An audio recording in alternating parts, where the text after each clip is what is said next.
Hey everybody, good morning. Alright, this is, every time I do these walk and talks, it takes me, it just chips away, alright, or piles on or adds on to my understanding. Okay, so when I speak, my ears hear what I'm saying, my mind goes to work on it. Works with all kinds of stuff, right? You lose your keys, you don't say, I can't find them. If you do that, you give a command to your mind, saying that key, you can't find them, so it stops looking, right? But if you go, I know where I put them, your mind goes, yeah, I know where they are, and it searches and it helps you find them, right? Or, if you forget somebody's name or something, I'll think of it. And sure enough, your brain goes, okay, and it goes and finds it, and okay, so understanding that, and that's why I probably do these walk and talks, right? Whether it's for faith or business or whatever, right? So this morning I'm like, last night somebody asked me if I would include them on my distribution for my walk and talk videos. And I'm like, oh, that's a compliment for sure, right? So I'm like, what am I going to talk about? And I didn't just jump on and start talking about something.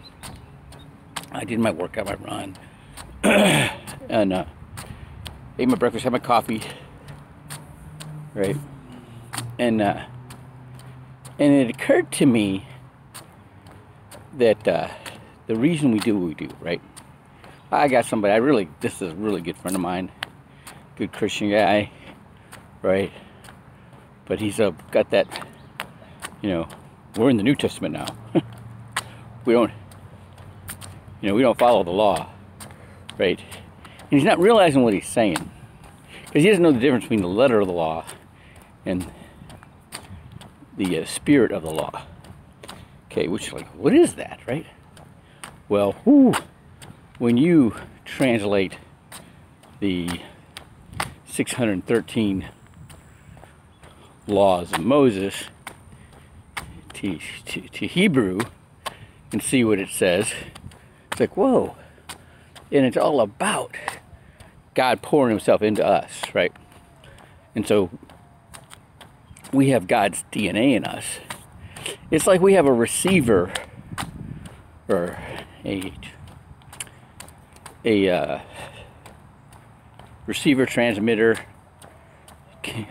device in us, a little antenna in us, in our every cell, right, that can connect with God, but we got to tune into the channel, right?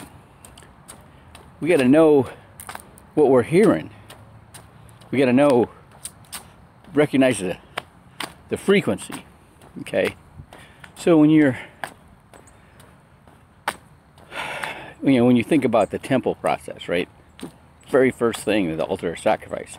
What does that represent? It's not killing the animals, and that's not it. That's not the task.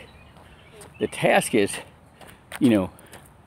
detaching ourselves from all these worldly things, okay, and asking for forgiveness for things we need to be asked forgiveness of, or who, or all that.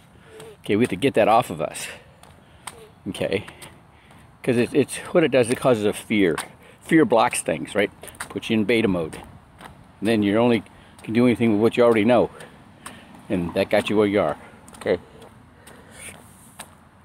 All right, and so everywhere, if you understand the process of the temple, it actually helps you make that connection. That's like the model for prayer.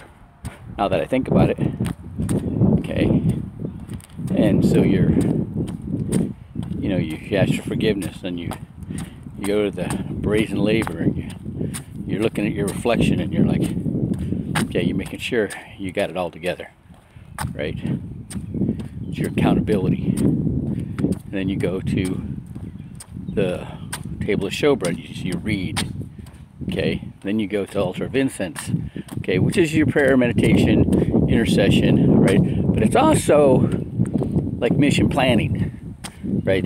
You're around other people that can teach you how to pray or teach you what God wants. What does God want? That's the question, right? And then you go to you're at the menorah. That's where you're being fed directly, right, from the apostle, like we had last night. All right, and when you get all that together, you can cross over the veil and you can be that, okay? Where you're feeding into the people when you know the mysteries, right? So what's the purpose? What's the task, right? The task is to know God. And if you don't know the 613 laws of Moses, the correct interpretation and the symbolism, you don't know God and you don't know what to look for. And that is the task. That is what we're called to do. And when we know God, right, and we'll know what He wants, and then it's just doing it.